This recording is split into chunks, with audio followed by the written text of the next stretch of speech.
So आज के lecture में we will be solving this question of JEE Advanced 2015 जो कि प्रिज्म के ऊपर बेस्ड है। तो हम इसको समझते हैं कि कैसे इसको बहुत इजीली कर पाएंगे।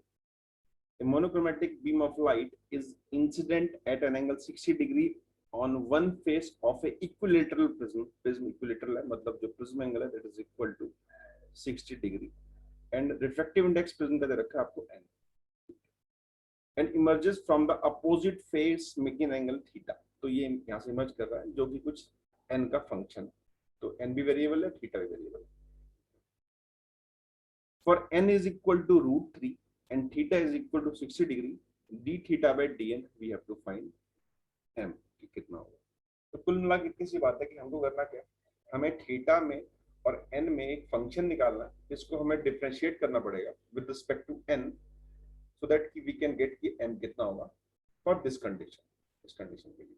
तो पहले हम फंक्शन निकालने की कोशिश करते हैं, उसके लिए हमें चाहिए होगी हेल्प किसकी, स्नेल्स लॉ। तो लेट्स सपोज कि ये पॉइंट P है and this point is Q and this angle is R1 and this angle is R2।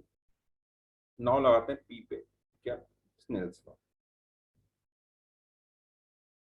So I will get what, sin 60 into 1 is equal to n into sin R1। So I will get what, sin R1 is equal to √3 by 2 into। अब चलते हैं Q की तरफ, तो Q पे चलते हैं। तो Q पे क्या होगा, Q पे होगा n into sin R2 इस पॉइंट पे is equal to 1 into sin theta.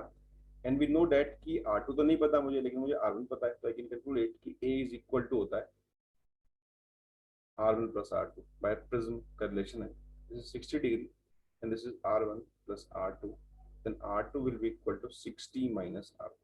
तो यहाँ से हमने R2 को प्लेस कर दिया, n into sin 60 minus R1 equal to sin।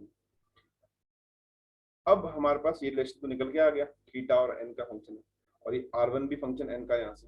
अब मुझे करना क्या है, मुझे सिंपली यहाँ मैथमेटिक्स करनी है, उसको डिफरेंशिएट करना है, उसे करने की कोशिश करते हैं। ये प्रोडक्ट फॉर्म है, PQ की फॉर्म में, तो पहले कर लेते हैं P को, n का हो जाएगा 1।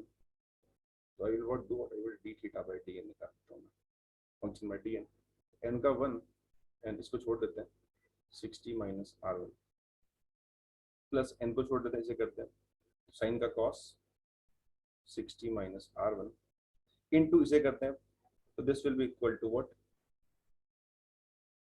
Minus dr1 by dn is equal to right side cos theta d theta by dn, और this we have to calculate ये कितना है, इसको निकालना है। तो यहाँ पे एक फंक्शन निकल के आ गया आपके पास dr1 बाय dn, जो कि आप यहाँ से निकाल सकते हो इस रिलेशन से, अगर आप उसको डिफरेंशिएट कर लो तो उसको डिफरेंशिएट करते हैं, तो ये कितना होगा देखते हैं इसको। तो अगर मैं इसे भी कर लूँ डिफरेंशिएट, d बाई dn निकाल लूँ, तो this will be equal to cos r1 dr1 by dn is equal to √3 by 2 minus 1 by square. अब हम क्या कर सकते हैं यहाँ से, अब यहाँ से हम कुछ कुछ ये निकाल सकते हैं कि हमको ये कंडीशन यहाँ पे गिवन है, तो यहाँ पे निकल के आएगा ये dr1 by dn is equal to minus √3 by 2n square into cos r1। तो अगर मैं इस पॉइंट पे n की वैल्यू दे रखी है इसमें √3, जहां हमको निकालना है n is √3 and theta is equal to 60 degree, इस वैल्यू पे हमको ये निकालना है। तो अगर मैं यहाँ पे इस वैल्यू को पुट कर दूं इक्वेशन 1 में, तो इन इक्वेशन 1 अगर मैं पुट कर दूं, तो sign r1 will be equal to √3 by 2 into n, this is equal to 1 by 2 and r1 is equal to 30 निकल जाएगा। जैसे पुट कर लेते हैं, this will be equal to minus √3 by 2, n हमको पता है n कितना है, √3, तो n स्क्वायर है, this is equal to 3 and cos 30 हो जाएगा, cos 30 is what, √3 by 2, तो इससे बहुत कुछ कट जाएगा, this is equal to I think minus 1 by 3 आ जाएगा। तो यहाँ मैं इस इक्वेशन में इसको पुट कर देता हूँ। तो उसको हम यहाँ पे सॉल्व कर रहे हैं अलग से इसमें। I will do what, now I will put this value here. तो 1 sin 60 minus r1 is 30 plus n is √3 cos 60 minus 30 यहाँ पे, and this is equal to -1/3 is equal to cos theta. Theta is what? Theta, we know theta is what? 60 degree.